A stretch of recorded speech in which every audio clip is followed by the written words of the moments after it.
Thanks to those that have taken the time to join this afternoon. We've done quite a few of these events over the years. We typically see about 200 people signing up, and I think just before today, I looked.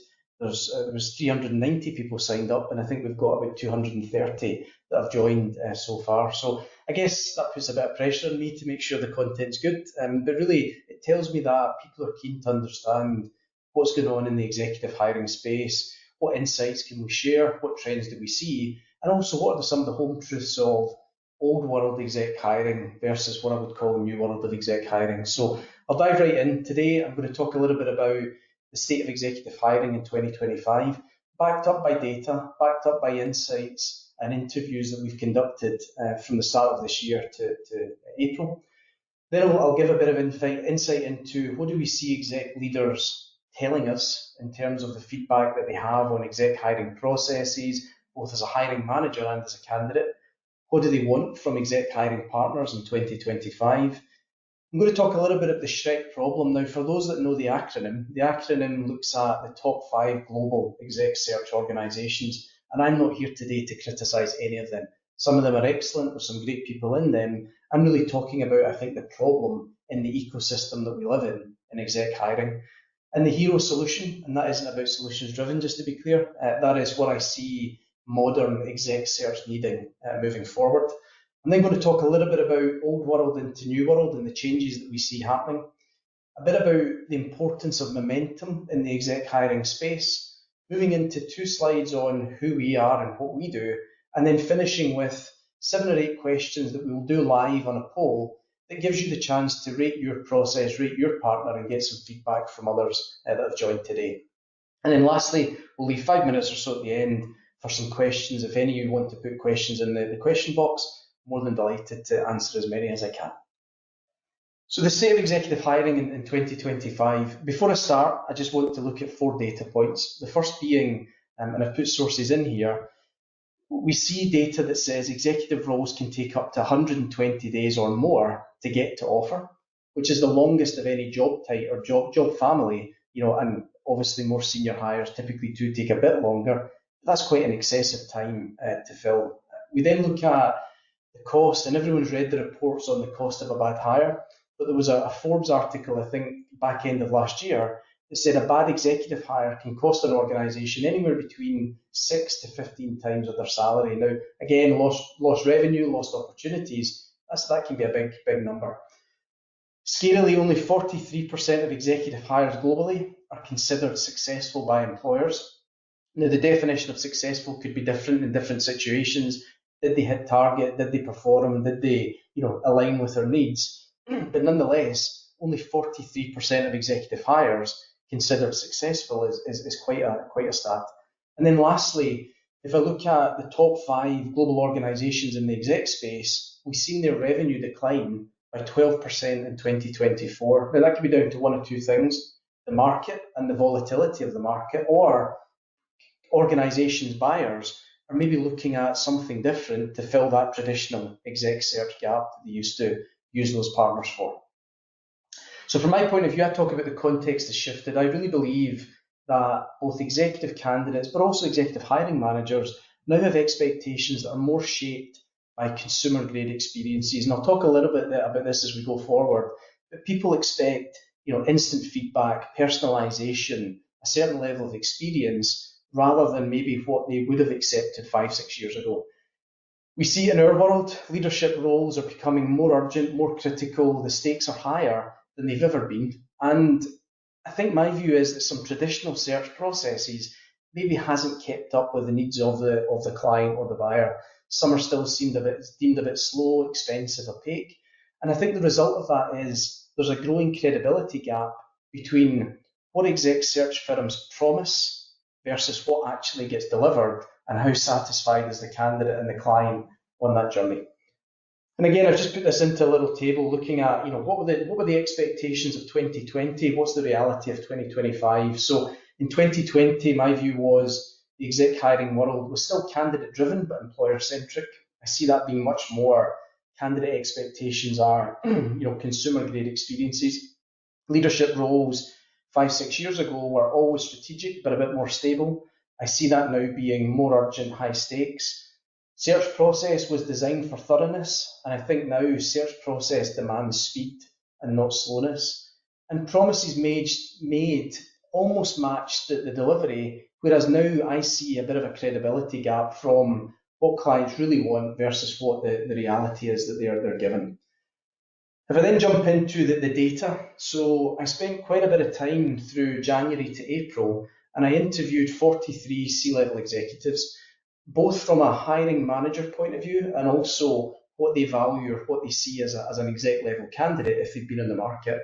To be clear, none of those 43 are existing solutions driven customers, because I wanted an objective view, people that didn't know me, didn't know solutions driven, to really give me the good, the bad, the ugly in terms of what they're seeing in the market. And I'm going to share today some insight on what they felt being an executive candidate, what they felt being an executive hiring manager, and what they're looking for from an executive hiring partner, as we move forward. So here goes. So as an executive candidate, what were the things that came up in those discussions? The first one, I think we hoped that the term ghosting would have gone away, but many of those leaders said when they were a candidate recently, and I'm talking in the last 18 months, 2 years, that there was lack of follow-up, there was lack of clarity, that they just expected better response, better engagement, and they never felt truly in control of where they were in that process as a candidate. I think as a result of that, it felt a bit transactional, that even at an exec level, I'm almost treated like a commodity, and the recruiting partner really didn't get that true engagement with me through the process. Many said that recruiters were obsessed with what's your current salary, what are you looking for, rather than what's the role worth, what are you worth, to the organisation. That there was definitely a lack of personalisation. They felt it was one to many rather than one to one. That there was quite a few examples of what I would call misaligned role briefs. So for example, I remember 3 people saying, I got a generic job spec for a chief revenue officer that wasn't specific to the company. The exec partner wasn't able to tell me the go-to-market strategy, etc., which at that level are obvious questions that you would want to know more, before you were moving in the process. And this was actually exact words from someone which I quite liked, which was over-polished, under-human. So in the face of it, it looked shiny, but actually the interaction wasn't as human to human, as personalised as they'd hoped. Exclusivity and gatekeeping. Some of those leaders said, as a candidate, I had to work hard to get into the gang, and I felt that the search partner was almost questioning, do I want to work with you? Do I want to represent you? Rather than, can I help you find the next role? And also there's a few comments from diverse candidates that there was maybe a feeling of biases, pattern matching. Are they looking for the best talent or similar talent or talent that's been, successful for them in the past? So some interesting points. I think then if I flip it to those leaders as executive hiring managers, what was their feedback on exec search as they see today? First, overcharging for the obvious. Now, again, I think people expect higher salaries will drive higher fees from an exec search point of view, but there's still maybe a feeling of, is it value for money, or am I still getting charged in a traditional way? Playbook mentality. A few of those people said the organisations they work for almost felt like they were pushing them into their process rather than allowing them to mould the process to suit the customer need. Level of accountability came up quite a few times, i.e., what happens if you can't fill my role? What are you going to do about it? What's your plan B? Surface level insights, and I think in today's world with the amount of data that we can access, they felt that maybe the insights and the level of detail about candidates wasn't as strong as they'd hoped it to be. Misrepresentation of brands, so simply, can that exec search partner really articulate my candidate value proposition, what's important to me as a business, and are they representing me as a hiring manager and the organisation as well as they could? Territorial politics was interesting. So if you said, and 2 CEOs said, I was hiring for a senior role, I referred someone into the process, and the search partner got a bit sticky to say, that's not how we do things. When his view was, well, surely it's all about getting the best talent into the process, and use my partner, supporting me through that journey. A bit slow and bureaucratic, so some felt the pace of exec search isn't the pace of of other search processes. And then lastly, a few said it felt like maybe they were over-indexing slightly on big company names, same industries. So this candidate has worked for company X, they've worked in your industry, therefore, by logic, that should make them a good candidate for the shortlist. So again, this isn't my comments, this is more just feedback that I've received on those interviews. If I then summarise that into 5 data points, so I asked quite a few questions on timelines, costs, etc. And of the 43 people that I interviewed, over 68% said their exec hiring process lacks a bit of pace and momentum. I asked them to think about the last time they worked on an exec hire or worked with an exec search partner, and 81% didn't feel truly confident in the quality of that first shortlist. 76% experienced what we would call communication gaps, so they weren't clear on where they were through that journey. And around 79% didn't feel fully covered by the guarantee or fully clear on if this hire doesn't work or you can't fill this hire, what happens next. And then lastly, just under 80% felt that there was still a bit of overpaying for maybe not the result or the process or the value that they'd hoped for. Now for me, that just tells me that there's some of the model is broken because okay, it's a small data set of 43 people, they were global leaders, different sectors, different company sizes, but it really struck me that there are some broken bits within that exec hiring process that clearly needs to improve as the model moves forward. So, and then last piece here is, and I thought this was a good slide, some interesting points. What do therefore executive leaders want? Whether they're a candidate, whether they're a hiring manager, what's important to them in 2025? And the first point is transparency. So they want, as a candidate, they want to know the good, the bad, the ugly about the opportunity. They don't want the shiny bits. They want to know what are they facing, what are the real challenges, what's not working in the organisation at the moment. I really like this one. And again, I've stole someone's words here because I really like this line. One of the people I interviewed said, it's not about what we do, it's showing me how you understand how we think. And I think many recruiters fall into the trap of saying, I understand what the client does, but maybe not as many say I understand how the client thinks. And I thought that was interesting. Partnership, treat me like a co-pilot, not a transaction, whether it's the candidate or the hiring manager. Depth over gloss. Don't give me shiny decks, give me substance and insight. Career experience as a candidate, help me make great decisions, work with me. It's not just about filling the role, it's about helping me make great career decisions. Accountability, I mentioned a moment ago. If it doesn't work, what are you going to do about it? So what is your plan B if this process doesn't get the right candidate that we're looking for? Efficiency with depth. I think everyone is looking in today's world, let's go back to consumer. They want depth, but they want speed. They don't want people to cut corners. They just want people to be efficient in delivering a great service and a great outcome. Insight driven. I really like this. I think many exec search partners, recruiters talk a lot about, here's Gavin the candidate and here's what I like about Gavin. But one of the interviewers said, that's great, but can you show me how they will succeed in my organisation? And then lastly, human judgment. So it's not just about skills, it's about, does this person have the presence, the empathy, the fit, to be a great leader in our organisation?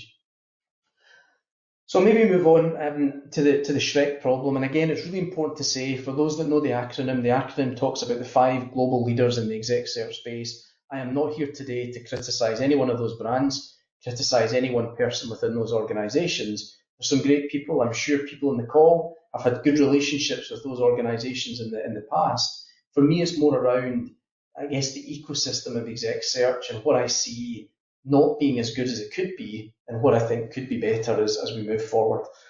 So I think the first one is the S being slow.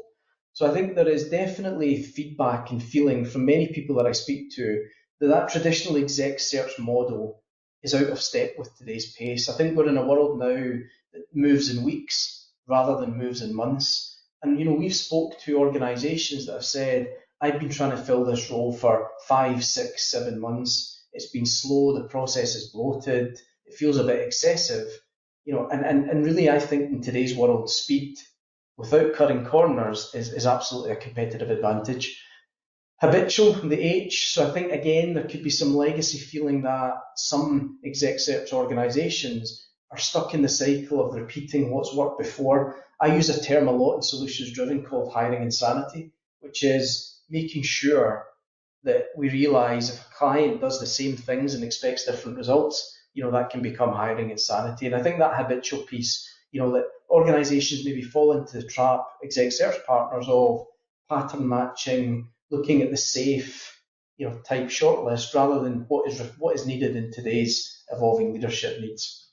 Rigid. So again, I picked up a lot of feedback that was, this is the process the exec search partner suggests rather than what's going to work, for our organization, and really making sure that that process is sensitive to the culture, the needs of the business, and almost feels co-created by the exec search partner and the organization. Now, clearly, an exec search partner should bring a lot of best practice, what's good, what's needed, but I think that co-creation is important. Ego-driven, and again, I'm not here to make comment, but feedback I've had over the years is sometimes the relationship can feel a bit one-sided. It's more about the brand that they're working for rather than what are they doing to solve that client problem. And at times, clients can sometimes feel it's a little bit transactional, it's a little bit commoditized, and I think maybe it lacks a bit of genuine partnership.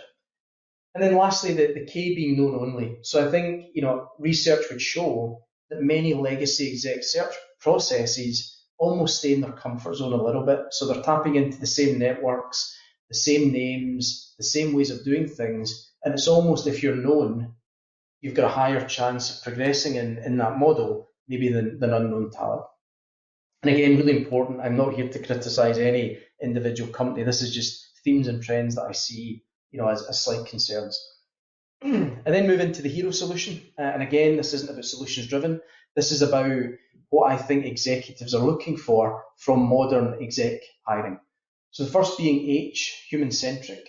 I really believe that in today's world, whether it's the candidate being treated as a person, the client relationship being built on empathy, trust, context, that human interaction, I think, is really important, as is evidence-led. So really making sure that decisions, inputs are driven by data, there's benchmarking, there's scorecards, there's analysis, that it's not just gut feel or maybe old school measures of success.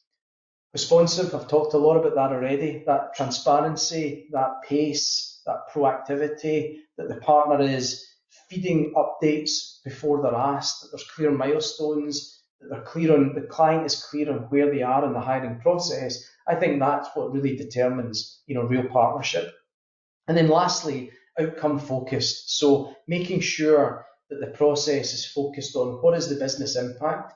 It's not just about let's get candidates, let's get resumes. How is that process tied to the performance of the partner, the guarantees, the long-term success of the person that's hired? So I really do believe, trying to move from that Shrek areas of problem into that hero model of what I think good exec search and exec hiring should look like.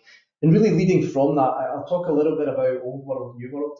I've mentioned a few times already the kind of move from B2B to B2C. So I really believe, many of us are in the B2B environment, business to business, B2C, business to consumer. I can see a lot of research on many business to business organizations now looking and saying, we maybe need to act and behave a bit more like a B2C environment, that we're doing personalization for the customer. It's about the experience, it's about the touch points, it's about the feedback, and it's about creating, positive interactions with, customers. And again, I see that a lot. I see many businesses in the B2C space doing things that I believe could add value in the business to business world. I think how I translate this into exec hiring is I like to think about B2C, first of all, as business to candidate. And my view is that the candidate isn't just executive talent anymore. They're a customer of your hiring experience. And if I look at on the left-hand side, I talk about the old world, i.e. the historic exec search way of working. And then the right-hand side, the new world, which I think is more the modern exec search approach. But if I go down the left-hand side, first of all, I think historically exec search was very much seen as process-led, one-size-fits-all, whereas I think nowadays that needs to be seen as more of an experience-led process that it's about the candidate and the candidate feels valued through that journey. I think looking at the old world again, opaque, transactional, I think it needs to be much more about transparent and trust building. Historically, I think it's felt more about, from a candidate point of view, the salary, the pedigree, do you fit, rather than what's important to you from a values point of view. Is the context of this role and company right for where you are in your career, and also is the timing right for you, as you are a candidate. Moving from seen as a name in the list to treated as a person, not a profile, and then also moving from feeling controlled and filtered as a candidate to guided and co-created. And I think a few people that I interviewed mentioned the word co-created again, which I liked, which was many people think going through a hiring process, the co-creation can come on the hiring manager side. Let's work together to create this brief. But I think the candidate also needs to feel that co-creation, that they're playing a part in ultimately what is their career, and their decision at the end of the process. Then if I look at B2C from a business to client point of view, I think gone are the days that clients will accept PDFs and long lists. I think they want the same immediacy, design, thinking and clarity that they would get from consumers. And again, I'm not comparing this as the same, but if I look at buying something in Amazon, getting it the next day, getting updates on when you get it, to expecting a shortlist in 3 months and not getting updates along the way, you can see why hiring managers' expectations are absolutely changing. And if I look at old world to new world again, I think historically, it's almost that no one get fired for hiring IBM. So if I use a big name, surely that's a trusted decision and surely the outcome will be good, rather than the outcome being the thing that builds trust. If I look at it from a client point of view, the exec search partner was, we build the playbook, rather than we will tailor this to suit what you want the playbook to be. Moving from 30-page documents and almost overspilling detail to almost justify the existence, rather than here's 30 minutes of insights, that are sharper to the point. Glossy, generic, simple, sharp, and all about you. And I like the one at the end that goes from, historically it was a relationship of record, so you're a client on our file rather than a partner of purpose, and really making sure that partnership does add value and purpose to the organisation. And again, internally at Solutions Driven, we talk about B2C squared. So taking that business to business relationship, how do we translate that to be about business to candidate and client? Because both are absolutely of equal importance. It's not about saying, well, the client is the one that gives you the work. It's really about saying, how do we treat both personas with the exact same level of detail and attention that they deserve going through that hiring process? So I'm going to talk about momentum. And, I really believe that momentum in the hiring process makes a positive impact to all involved. Now, going back to physics at school, some of you may remember momentum equals mass times velocity. And I see this being really relevant actually to the hiring process. I think from a mass point of view, what do I mean? I think that the more mass that there is behind the process, the more stakeholders that are bought in, the more that they are pushing in the one direction, I think creates the start of that momentum, as does the velocity of the hiring process. So is it moving in line with where we expected? Are candidates feeling bought in and wanted? And are those steps being measured? And are we moving and making process? So don't underestimate the mass behind the hiring process. The less that you have of that, the harder that you need to work to get the hiring process moving at the right level of speed. And maybe, tying into that, I do believe that in today's world, at all levels, but in particular at exec hiring, momentum is a competitive advantage. I do believe that in the classic time kills deals, but I also believe bad processes can really impact the best talent. So for me, the momentum that you can build in your own hiring process is no longer a nice to have.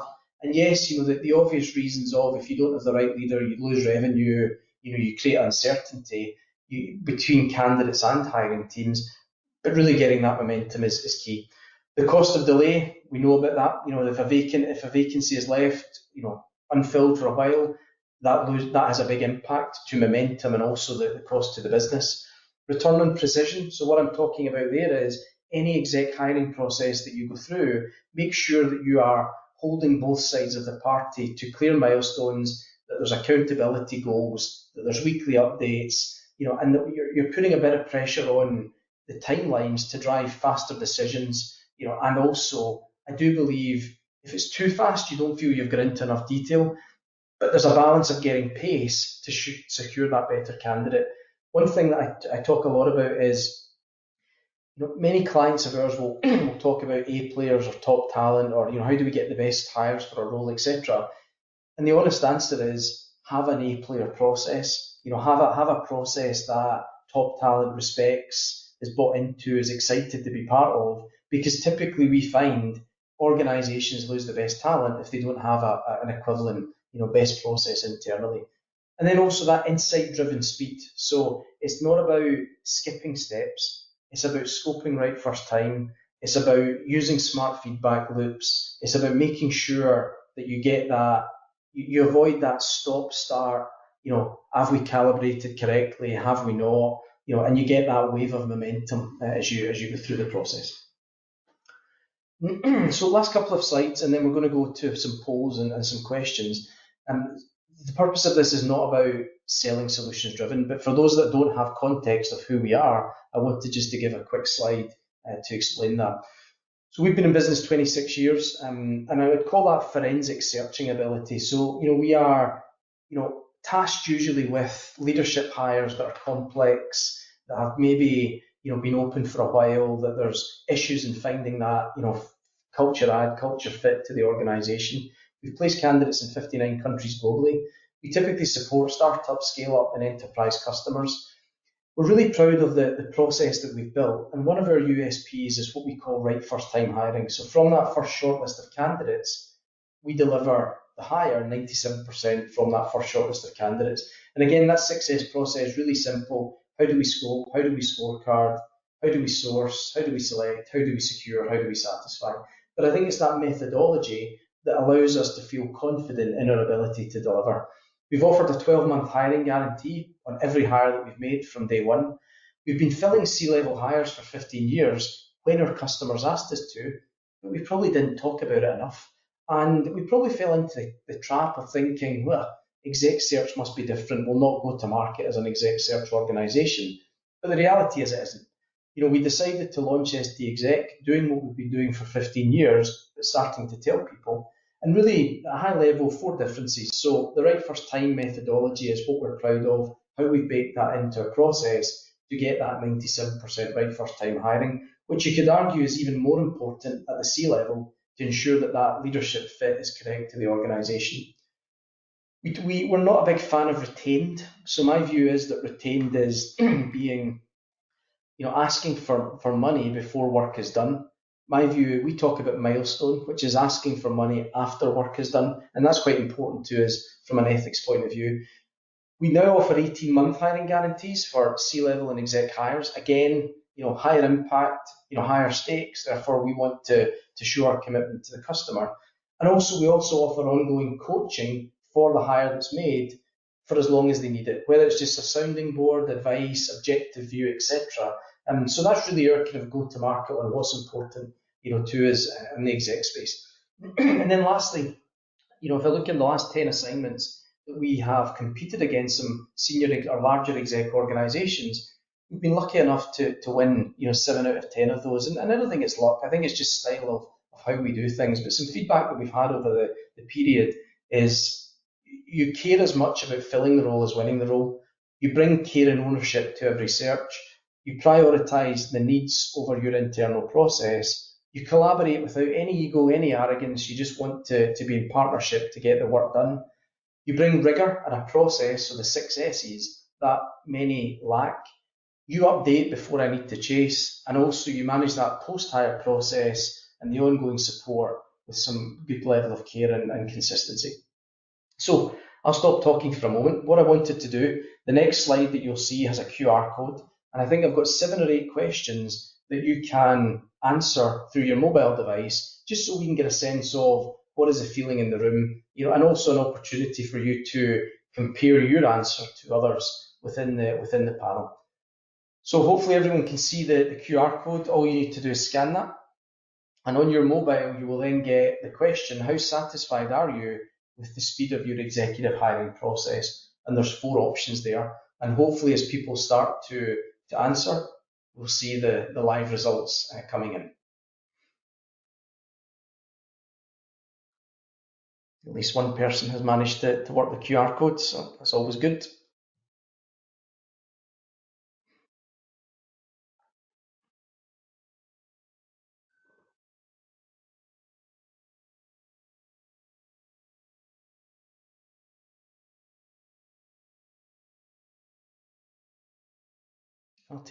I'll maybe stay here for another 10 seconds or so, and then I'll move on to the next one. And again, you'll get these answers and data points as an output of today's session.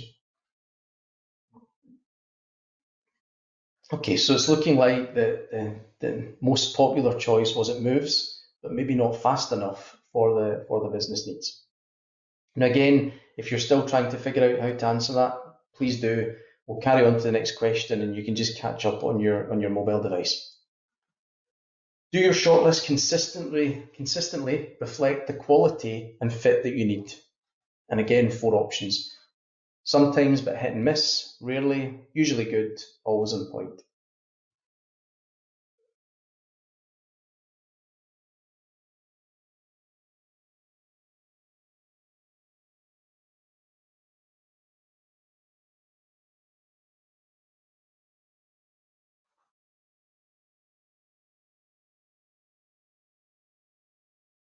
So again, it looks like the most popular was sometimes, but can be hit and miss. And again, that is something we hear a lot. That there are definitely good partners. Sometimes they are great in a certain search, maybe not so strong in another one. But the reality is the perception of the client is it becomes hit and miss then, from a quality point of view. Okay, and we'll move on to the next one. How clear and aligned is your scoping process before you go to market in terms of that hiring journey? 4 options, often unclear and causes some downstream issues. Some alignment, but expectations shift. Mostly aligned from the start, or fully aligned and well scoped.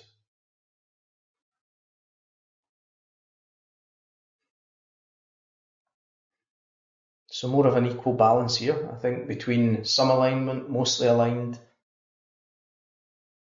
which is good. So I think what that's saying is for the TA business HR leaders in the call, that you feel you're putting the right level of input into that process to make sure the scoping is as good as it can be. Well, maybe wait a few more seconds.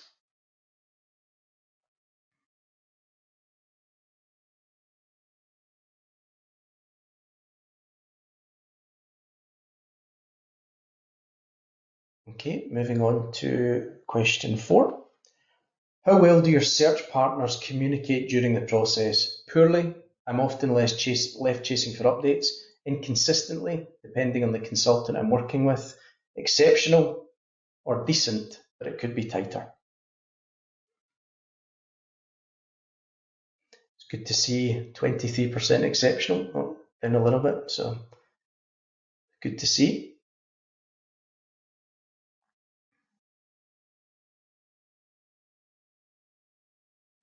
And I think some of this backs up, the research and insights that we've done from the start of this year, that there are clearly some good examples of best practice.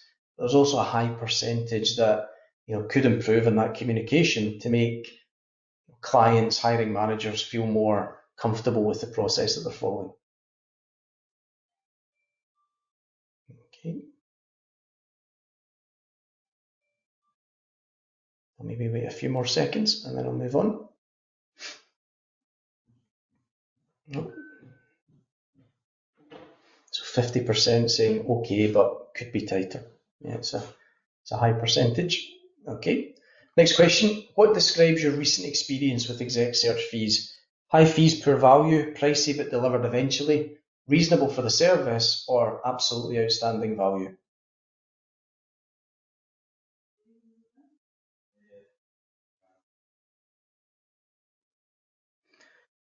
My goodness, there's no outstanding value yet. That's a problem.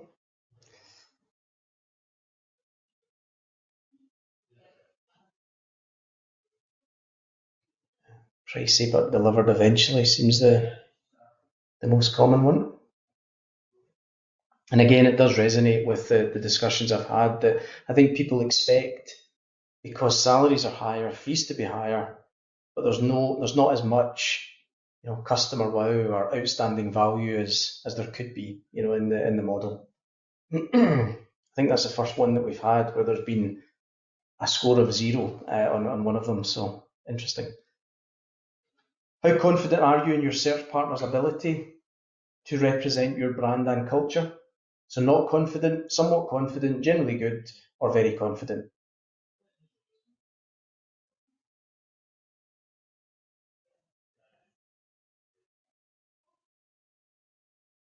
Yep. So again, there doesn't feel a huge level of confidence in the partner's ability to go to market, to really understand everything that is needed to create that best-in-class candidate value proposition. So okay, good. I think I've got 2 or 3 more, and then we should be finished. Do you receive a performance guarantee from your exec search partner? No, and I wish I did. Yes, but it's limited. I'm not sure, and yes, and it gives me full peace of mind.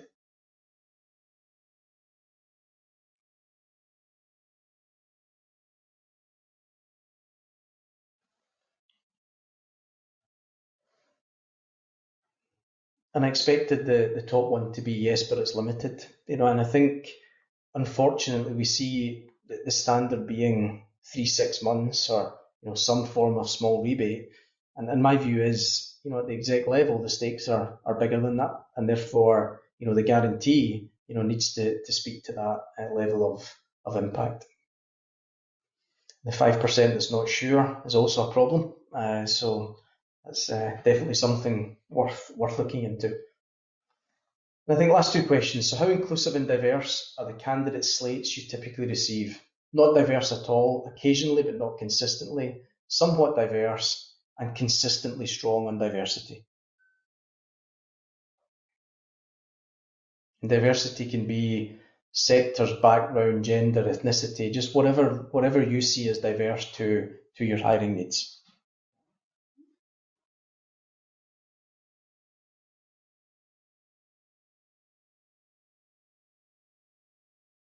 Okay.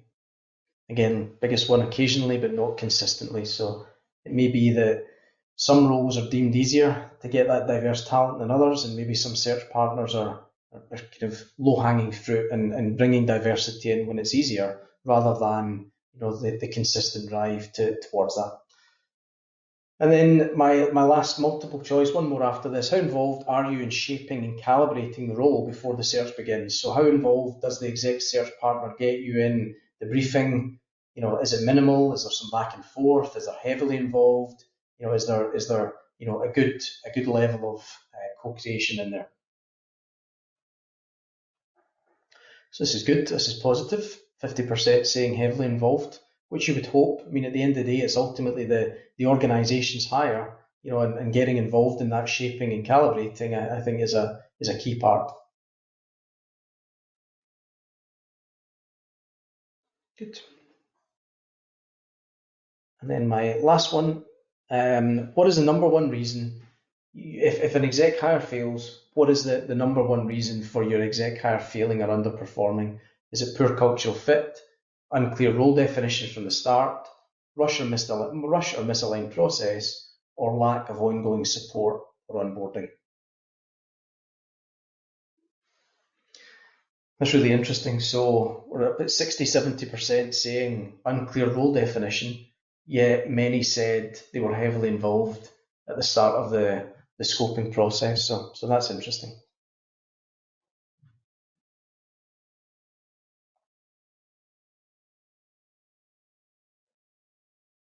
Yeah, okay. Sure.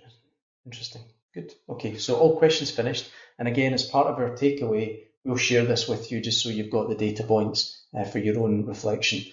So maybe a couple of final thoughts from my side. We're due to finish at 10 to the hour. I'll give a few final thoughts, and then I see quite a few questions here. I'll do my best to answer as many as I can. So I think my final thoughts would be, I do think there are quite a few elements of the traditional exec hiring process is broken, but I don't think it has to be. I think the problem stems from the traditional way of doing things at exec level seems too slow, too expensive, and too shallow. The hiring leaders feel frustrated, whether it be costs, communication, the recycled feeling of candidates, and also that kind of clarity or lack of clarity on the accountability piece. Candidates expect in today's world personalisation, transparency, and care, not process first. I think the old model I talked about, slow, habitual, rigid, ego driven, known only. I think the modern view of exec hiring is human first, evidence led, responsive, and outcome focused. And I think from our point of view, what we're trying to be is that B to C squared organisation that is really focused on creating the right environment for the candidate, but also the client, and hopefully bringing more of that modern thinking to exec hiring. So, from my point of view, the 45, 50 minutes is nearly done. Thanks for a large number of people joining today. I think it gives me confidence that many do feel that there are opportunities to improve in that exec hiring space. Hopefully today has given you some insights into what we see in the market, how we think, how we like to subtly challenge some of the status quos in the exec hiring space. And I'll do my best now to answer some questions that I see popping up. So let me just go to them. So let me see. And again, any more questions that you want to answer, then just feel free to jump in. Okay, yeah, so there's a couple. So first one is, what advice do you have for internal TA leaders who are frustrated with some external partners or hiring processes? It's a good question. I think probably just having a baseline on what you expect from that partner to start with, looking at what I've talked about today in the kind of modern way, the hero way, and really scoring and evaluating, are they adding value to that process. I talk a lot both from a hiring manager point of view, but also an external partner point of view. Hiring is a team sport, so you really need to make sure that you feel the partner that you're working with is in that together, rather than just being a transactional provider to you. So I think it's benchmarking, scoring, assessing, and really critiquing where you think they need to improve moving forward. Okay.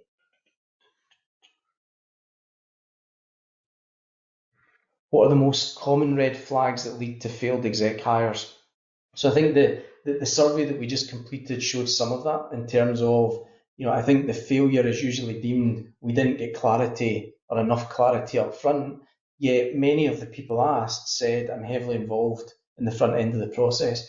I believe, so people talk a lot about passive candidates, active candidates, but not many people talk about passive hiring managers and active hiring managers. And I firmly believe that the more active a hiring manager is, and that's not saying that they have to do the work that we should be doing, but the more actively they're involved, the more engaged, the more they're willing to commit time, energy, excitement to the process, I think there's a direct correlation between active hiring managers and hiring the best talent. I think when we see a passive hiring manager that maybe doesn't want to get involved, is too busy, only gives us 5-10 minutes, etc., that's a major red flag. And as is probably lack of alignment up front. I think when we're in a situation, and it happens many times when you're working at exec level where there's maybe 4 or 5 stakeholders, it's about spending time to understand all of their needs. You'll never get 100% alignment, but certainly I think getting some clarity on why person A is looking for this and person B is looking for that, rather than just running into the process, and hoping for the best. We talk internally at Solutions Driven on ready, aim, hire. And I think when we see an organisation that has the mindset of ready, hire, aim, it's always going to cause a problem. So trying to rein that in and getting alignment, I think, is absolutely key. What's your take on monthly billing? So I get, okay. So I think monthly billing. I think what that question is. So again, in exec search, you've got retained, but you also see a lot of people asking for monthly billing, i.e. we'll charge you an amount every month over the next 4 months. I think that's a bit of a car crash, if I'm honest. I mean, I think that you could get to a place where you've paid 3-4 installments, but you don't have any true progress or you don't have an outcome. So I would be shying away from the kind of monthly billing model. I think it's reducing. I don't see it as much as I said, I've seen it maybe 5, 6 years ago. But I think that doesn't really add value to the customer. The only one that's getting value to that is the exec search partner. Okay, there's another question here.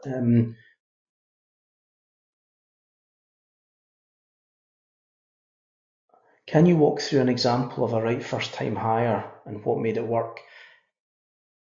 Some of the things I've talked about, I mean, I think that scoping up front, that alignment of stakeholders, the scorecarding into, we're not looking for Superman or Superwoman here. There needs to be some give and take in the parameters. And also, if a client is looking for, an A player, but has a B player salary range, for example, i.e. there's just misalignment, that's a problem.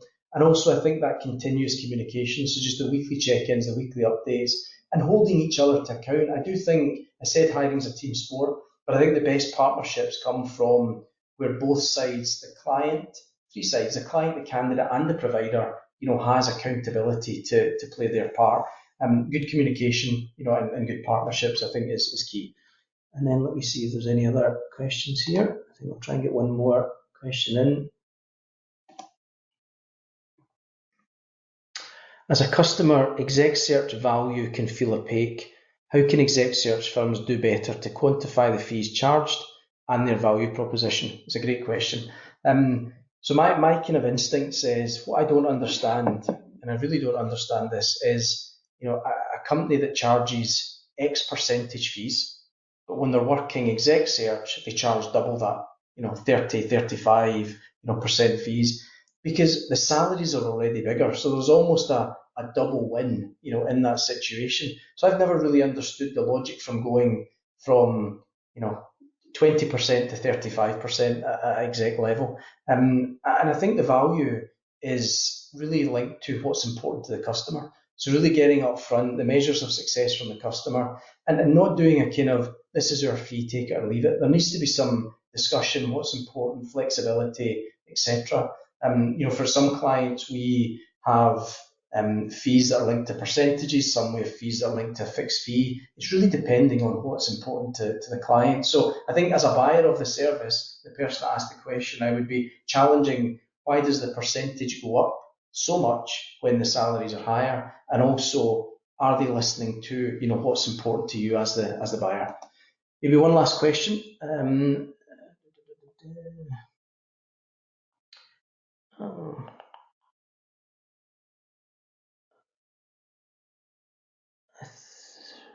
What kind of data or insight do you provide throughout the search process? Good question.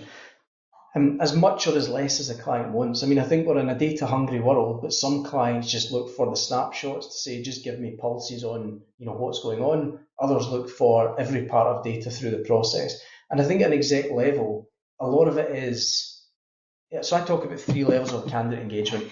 How do we get, first of all, exec candidates curious about the opportunity? How do we get them comfortable? And how do we then get them committed to the hiring process? And I think there's certain data that we as exec search partners need to be able to share to get that level of curiosity, etc. And I think at an exec level, they're wanting and needing more than a job spec.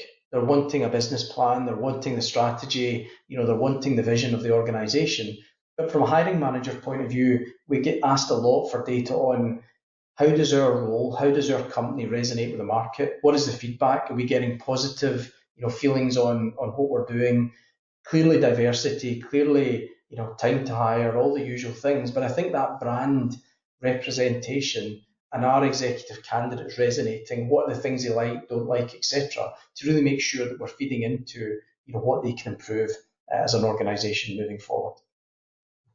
I think I've asked some questions. I've answered some questions. Yep, good. I think so. So if I've not answered a question, you've got my email address. Feel free to reach out directly if there's anything particular that you would like me to answer if I can.